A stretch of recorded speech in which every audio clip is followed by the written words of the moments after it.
Welcome to special debate. నేను దీపిక.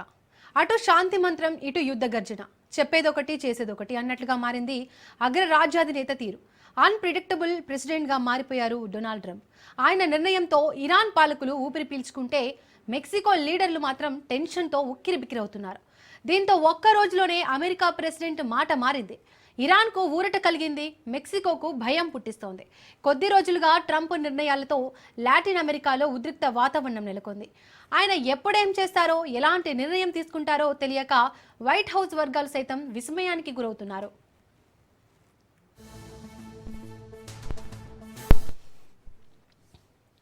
ఇరాన్పై దాడి తప్పదంటూ అగ్గిరాజేసిన Trump ఒక్కసారిగా స్వరం మార్చారు.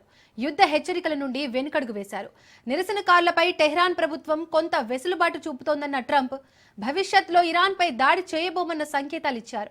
ఇరాన్పై దాడులు జరిపితే పరిస్థితి అదుపు తప్పుతుందన్న అంచనాలే ఆయన్ను వెనక్కి తగ్గేలా చేసినట్లు తెలుస్తోంది. పరిమిత దాడుల పేరుతో మొదలైన ఆపరేషన్ దీర్ఘకాలిక యుద్ధంగా మారే ప్రమాదం ఉందన్న భయమే సర్వత్రా నెలకొంది. ఒక్క రోజులోనే ట్రంప్ మాట మార్చడం చూసి అమెరికా సైనిక వర్గాలే విస్తుపోయినట్లు సమాచారం. ఇటీవల ప్రభుత్వ వ్యతిరేక ఆందోళనల్లో పాల్గొన్న 26 ఏళ్ల యువకుడు ఇర్ఫాన్ సోల్తానికి మరణశిక్ష అమలు చేయాలని ఇరాన్ నిర్ణయించింది. జనవరి 14న శిక్ష అమలుకు రంగం సిద్ధమైంది. కానీ చివరి క్షణంలోనే ఆ శిక్షను నిలిపివేసింది. ఆ పరిణామమే ట్రంప్కు వెనక్కి తగ్గే అవకాశాన్ని ఇచ్చిందని అంతర్జాతీయ విశ్లేషకులు చెబుతున్నారు.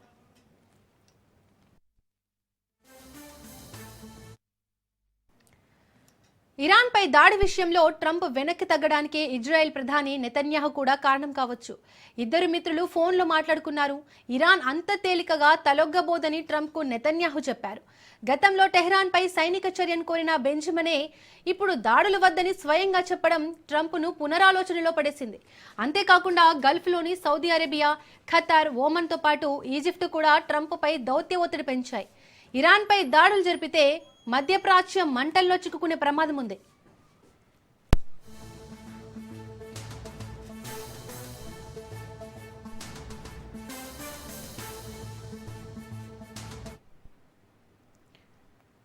మరోవైపు America federal aviation administration high alert ప్రకటించింది. మెక్సికో, సెంట్రల్ అమెరికా, పనామా, తూర్పు పసిఫిక్ మహాసముద్రం మీదుగా ప్రయాణించే విమానాలకు హెచ్చరికలు జారీ చేసింది. ఎత్తులో ఉన్న ల్యాండింగ్, టేకాఫ్ దశల్లో ఉన్న ముప్పు తప్పదని స్పష్టం చేసింది FAA.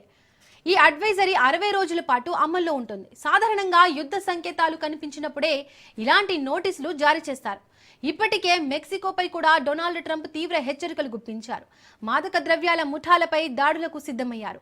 మెక్సికోతో పాటు క్యూబా, కొలంబియా నుంచి డ్రగ్స్ అక్రమంగా తమ దేశంలోకి వస్తున్నాయని ఆరోపించారు ట్రంప్.